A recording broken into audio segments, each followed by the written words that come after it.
everybody, welcome back to Tim Travels. So I'm your host Terry, and I got a little time, so I wanted to kind of do a show on what I did before I got my CDL and what I did wrong and what I would do differently were I in a different situation when I was doing it. So what I did before this was, after I left the law, I started hauling stuff around America in my Sprinter. And my Sprinter is just my family car. I took the seats out and I just started going on the road hauling stuff for people around the country. But what I had a problem with was that the work wasn't as steady as I needed it to be, because I wasn't financially prepared to just kind of have a go off the grid kind of cash business where I just dealt with people via text and everything. I didn't have really a structure or anything. I didn't have a DOT number. I certainly didn't have a motor carrier number. I was just doing this kind of flying by the seat of my pants. But if you're in a position where maybe you just want to travel the country but aren't sure about how to come up with the money for it. Let's say you're fresh out of college and you don't want to sit in an office or do something like that, but you're not so sure about, driving a semi and having a schedule like a semi driver does, whether it's hours of service or where you get to go or any of that stuff. Like you have to answer to even less people than I do, and I don't have to answer to a lot of people. Maybe you're a couple and you're just like adventurous and you just want to go around America and make a little bit of money, enough to cover all your expenses, and then just camp and sightsee and do all sorts of cool stuff. So either way, this can work for you. Now you could set this up as an actual business, and you see guys driving Sprinters that work for like FedEx Custom Critical, and they own those vans, or like Bolt Express, and people also use the Ford Transit vans and the Dodge whatever they're called. I personally would not recommend one of the Dodge vans, and I'll tell you why. They're front wheel drive. That does not lend itself well to hauling cargo, and maybe even hauling cargo plus having a trailer, and I'll get into the trailer stuff in a minute. But so what do you need to do to start this? Well, you need a little imagination and you need a vehicle. So what I did was I just looked up, and by the way, my Sprinter is a 144 wheelbase, 4-wheel drive passenger Sprinter. It's got all the bells and whistles. It's got the extra roof air conditioner, and like I said, it's 4-wheel drive. It's got the V6 intercooled turbo diesel.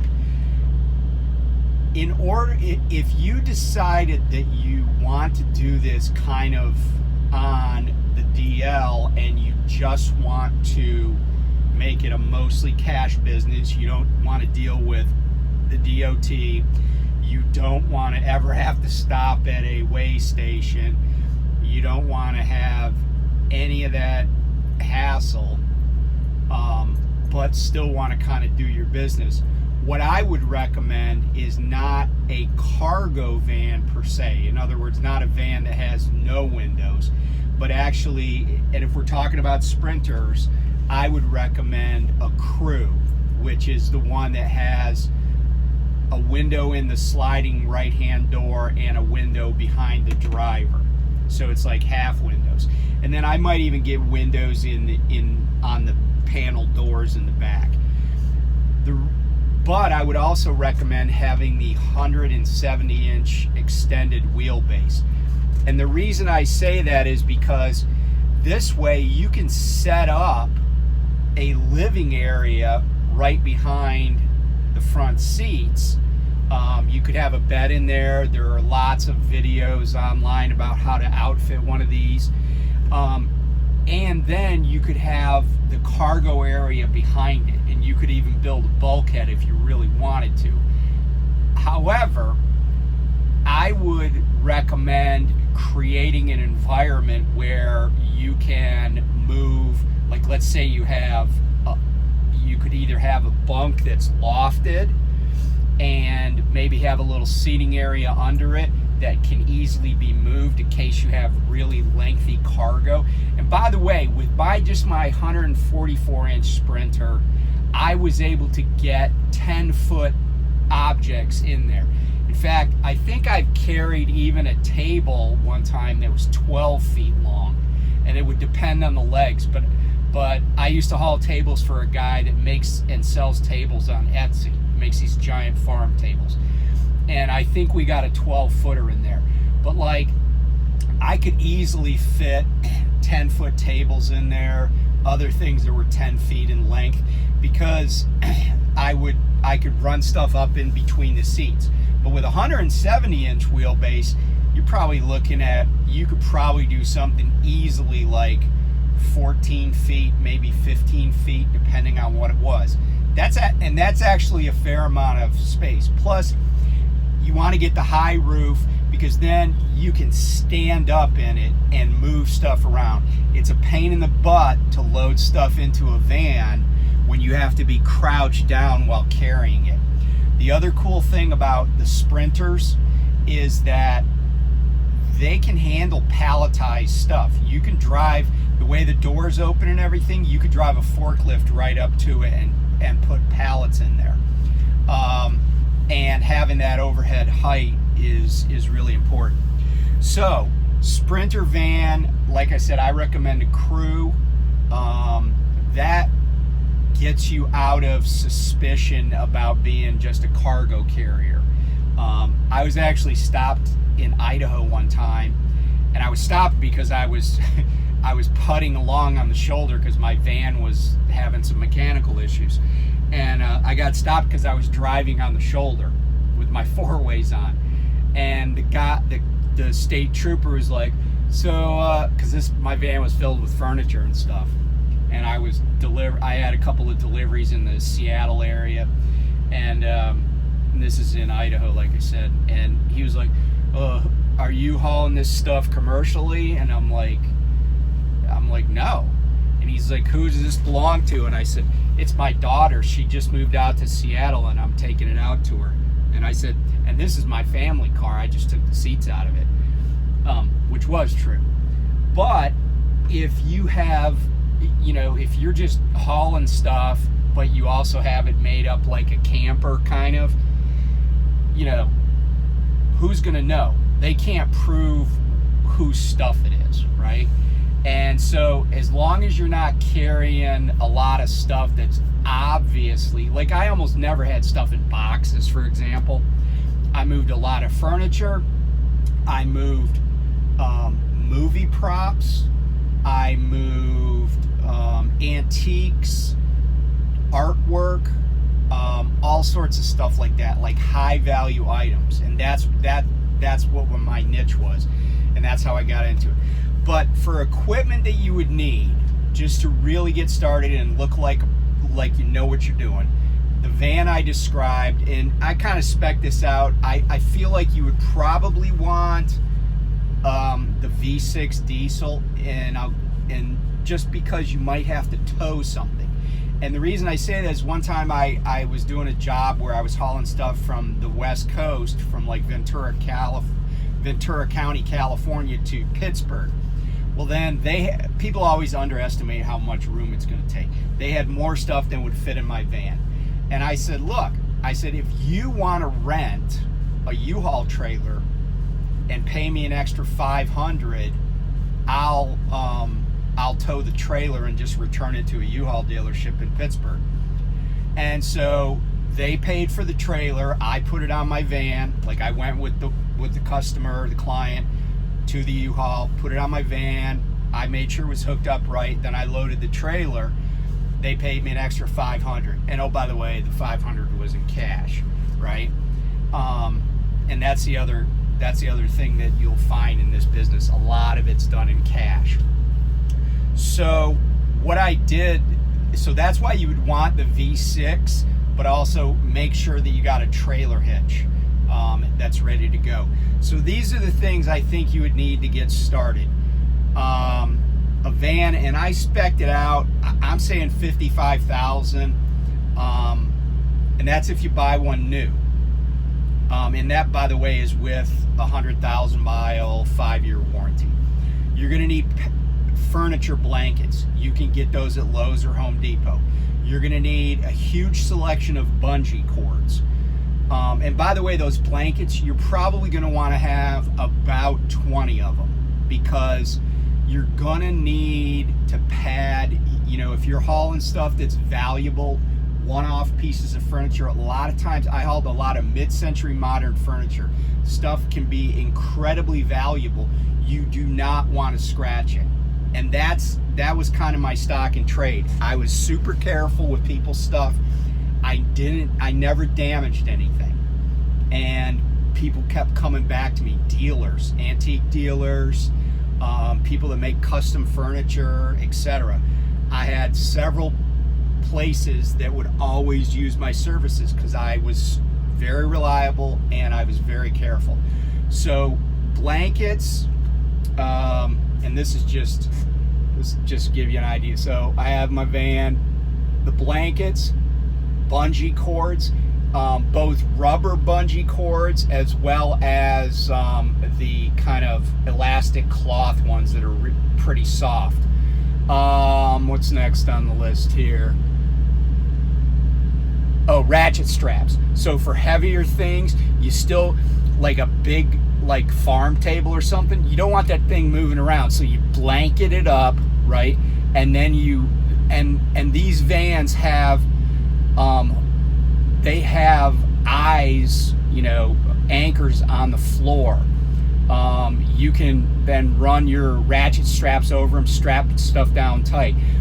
You not only don't want your cargo moving, but you don't want moving cargo to damage itself or you or other cargo. And then you want bubble wrap and foam sleeves. So sometimes you'll just show up and they'll have like some really, really fragile stuff and they won't have done anything to pack it. So that's a service you provide. You can negotiate to charge extra. I usually just kind of made it happen. And then tape to tape up, whether it's the bubble wrap and packaging or even blankets. If it has to stay in a certain place, throw a bunch of tape around it. And again, this type of stuff is what pros do. You'll also want a furniture dolly that has like carpet on it, so you can move stuff around. People will not be prepared to move their stuff. So once you have all that and you're like, oh, let's get the show on the road, right? Let's say you got your van outfitted the way you want. Maybe you got a fridge in there, maybe you got an inverter, microwave. Again, that's all great because then you can go kind of off the grid, go out in the sticks while you're in the middle of a job. And how I got started is I started with UShip. It's a website, it's got an app. There are a few others. Uber has a shipping option. There are some load boards. I don't know what the cost is, but they have setups for people with sprinters and stuff like that. But I used UShip, and I just did a video a little while ago where I was talking about being in San Jose. Well, my son and I came out here with a table. Now, it's not the only thing we brought from the East Coast, but the price on shipping of the table was $900. But I remember, and it was a big honking table. And if you've never moved furniture, this is not probably going to be in your wheelhouse. But so this woman was an attorney, but she ran a biotech company, and she's here she's in a nice house here in San Jose, and she's like, oh, I think we can bring it in here. And I'm like, do you mind if I look around? And she's like, no, go ahead. So I looked, I'm like, this is not gonna make that turn. And I said, can I walk around a little bit? And she's like, yeah. And so I went in, and I'm like, okay, here's what we're gonna do. We're gonna move that wine refrigerator and your main refrigerator. We're just gonna slide them across the kitchen for now, because we're gonna have to come in through the kitchen. And then she had like an irrigation dude that was there working, and he helped us because this house was up a bunch of stairs. So my son and I and the irrigation dude, well, we put that in. Now, like I said, I got $900 for that, and then she just gave us $200 extra. She's just like, here. A lot of people will tip you. We would often get tips, sometimes fairly substantial. I took a table from Indiana out to Wyoming right around the holidays, and we charged like $850 for that. And the lady just gave me an envelope with $1,000 in cash. I had other people one time. I took a bed frame. I was already going to be going to San Francisco, to the Bay Area, this guy, and I just dropped something off at this guy's house. And he said, hey, do you ever go out to the Bay Area? And I said, yeah, I'm going out next week, because I already had jobs lined up. And it might have actually been this table job, but maybe that was a different trip. But I'm like, yeah. He said, well, how much to take a bed frame? And I said, show it to me. He shows it to me. And I said, how's 300? He said, fine. He comes back out of his house. I start loading it up, wrapping it up and everything, making it secure, because it was antique and metal. And he comes out and gives me $7 $50 bills. And I said, because I counted them, and I said, here, I handed one back towards him, and he's like, don't worry about it. Happened all the time. I got to go to some really cool places, and this was just, and I got to the point where I almost never used U-Ship, because U-Ship will want a social security number or an EIN. They started doing that after I had been using them for a while. But I almost never used U-Ship after a while, and the reason was I didn't need to. And a lot of people grossly underestimate how much they should be paying for a job. U-Ship has this weird algorithm that like gives them a target price. Oftentimes it is totally off the mark. Oftentimes it's only based on mileage, and that's about it. It's not based on the difficulty of moving stuff. Like I had one guy who was like, yeah, you're gonna have to park on one side of these railroad tracks and then bring this furniture across the railroad tracks to this apartment. I'm like, no, not unless you pay a lot more. So it only does mileage. So for instance, somebody would be like, oh, I want something taken from Atlanta to Havre, Montana. Well, the algorithm just gives them the mileage. Well, Atlanta to Havre, Montana, or Havre, Montana, is going to be about the same mileage as like Atlanta to LA.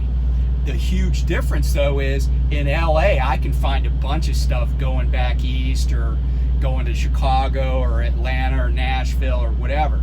But finding a backhaul or finding something else to pick up in Montana, almost impossible, right, with that kind of vehicle. So, part of it was education. I used to tell people, hey, I'll do this, but here's how much I need, and it's not, and they're like, well, the algorithm says this, and I'm like, yeah, but the algorithm doesn't take into account getting anything out of there. Like, so yeah, I get paid to go there, but I don't get paid to then drive 400 miles or whatever it is to Denver to find a different load.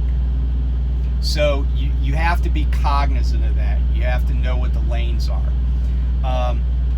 One of the things that I found worked well was when I had a load going somewhere.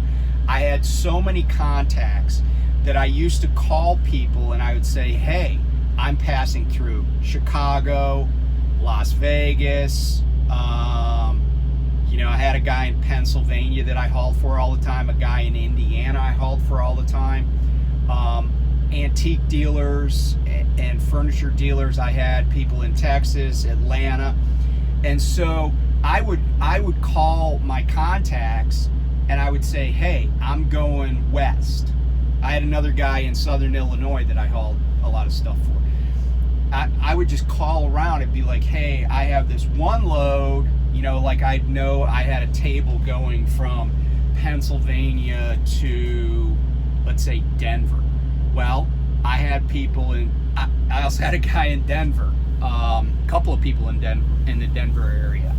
So I was able to cultivate this network of people who, by the way, even after I've been out of it for like 2+ years now, I still get contacted. I still get text messages all the time.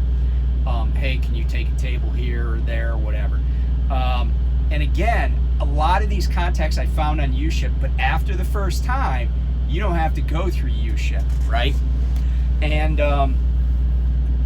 so I came up with a contact list, and I had people in different places, and you could get into this even bigger and bigger as it goes. Like I had a woman in it was a furniture dealer, and one time she asked me if I could bring an entire truckload, like an ocean container of furniture that she was getting from Europe. How much it would cost me to bring that out west for her. So just jobs come up. I never transported anything illegal. And also I had this was one of those jobs where I drove when I wanted to. I didn't have hours of service. If I wanted to drive completely overnight, I would. I could sleep in my van. I could sleep wherever I wanted. There's no place I couldn't get access to. So I would deliver stuff in residential neighborhoods in Beverly Hills, Manhattan, you name it. And if I was going into New York City, I would always make it out like it was a huge deal to get into New York City. And it kind of is. I would, if it was anything a little unusual or a little bit difficult, I would make them pay a premium.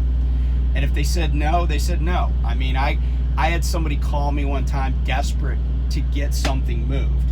And wealthy people and their vendors will pay a lot of money. I moved a 30-pound metal frame, basically for a couch that you would put cushions on, and it would be on a patio or a porch. I moved that from Uniontown, PA to Houston. I charged them $1,400. Like I said, it was 30 pounds. And bam, you get there, the money's there. You get paid immediately. A lot of jobs, especially with if people really wanted something, I would be like, hey, look, you need to pay me half up front. And my justification was that if you've already paid me something, I won't have as much trouble getting the rest of the money when I go to drop it off. And I would drop off, if I showed up in somebody's city or I was passing through, I'd just be like, hey, I'll be there at 11 p.m. And if they were like, oh, I can't meet you then, I'd be like, okay, I'll let you know next time I'm coming through. I didn't wait around. There's no such thing as detention for me. I had some chairs I picked up in Telluride, Colorado for a woman in California. I picked them up in Telluride. She wanted them to go to her brother in Columbus, Ohio. I got them, and I would have never had any reason to go to Telluride. It was great, and I got the chairs, and then I was on my way to Columbus, and he's like, and I called him. I said, hey, I think I'm going to be there around 11:30. Are you going to be p.m.? Are you going to be available? He's like, He's like, yeah, I'll probably be up. I said, okay. So then I called him a little later. I'm like, look, it's looking more like midnight. He goes, you know what? He goes, I'm going to go to bed, but here's the code to my garage. Guy doesn't know me, but people trusted me. I had a reputation for being, you know, thorough and honest and, you know, non-sketchy. And yeah, he just gave me the code to his garage. I showed up there about like 12:30 at night. Punch in the code, door opens up. I put the chairs in the garage, hit the button, close the door, off I go. And then you know, and I think that was a U-ship job. So then I just said it was delivered, and then the money hits my account because U-ship does hold it. Like once you commit to it, the money is escrowed. So that is one advantage. Although I used Cash App and PayPal and stuff like that. So if something's out of the ordinary, you could just tell people, hey, look, I need a deposit. I need money up front. So anyway, I don't know, you know, if you got questions, I'm happy to answer them. This is kind of not trucking, but it is definitely over the road. But yeah, I went so many places. You know, my son was doing a summer class at Cal State Northridge, and he flew out and to LA, and then I was like, well, hey man, I'll just get some loads and we'll come out there. So I took his brother and we went out there, delivered a bunch of stuff, some stuff in Beverly Hills, some other stuff. Then we picked up my son and we went to the Grand Canyon, we went to Mesa Verde National Park, but oh, by the way, we were hauling stuff back. So paid for everything, you know, and you would be surprised how grateful people are to get stuff that you wouldn't think was that big of a deal. But people just want to ship stuff and they want somebody they trust. And if you want to, you know, do the van life thing, you can still make you can easily make $1,000 a week. So pay for your van payment, your insurance, everything else you need. Easily make $1,000 a week. And like I said, a lot of it's just a cash business. And $1,000 a week is if you're not even working that hard, you're not even hustling. But in the environment that we're in now, where LTL shippers are overwhelmed, a lot of people would want to ship like one thing, and it's hard to find anybody that's reliable or a good price or something that's timely. A lot of times people have a piece of furniture built or a piece they want, and they want it yesterday, and you have the ability to do that. Like I grabbed a table one time in Pennsylvania, and I had it in Miami the next night. You can't do that if you have hours of service. You know, same thing with the table I had, or the couch thingamajig that went to Houston. I was just like, hey, if I could pick it up by 9 in the morning, I'll have it in Houston the next afternoon. And so there's a huge market for this, a very huge market. Once you get going and once you meet people and market just a little bit, you could have a very lucrative business, and you could stay on the road, pay all your bills, do everything remotely, and have a blast camping, sightseeing, whatever you want. So I don't know if that's helpful. I'm happy to answer questions if you want to put some in the comments, or my email address is in a lot of the videos, but it's just chieftransporters@gmail.com. And good luck out there. All right, bye now.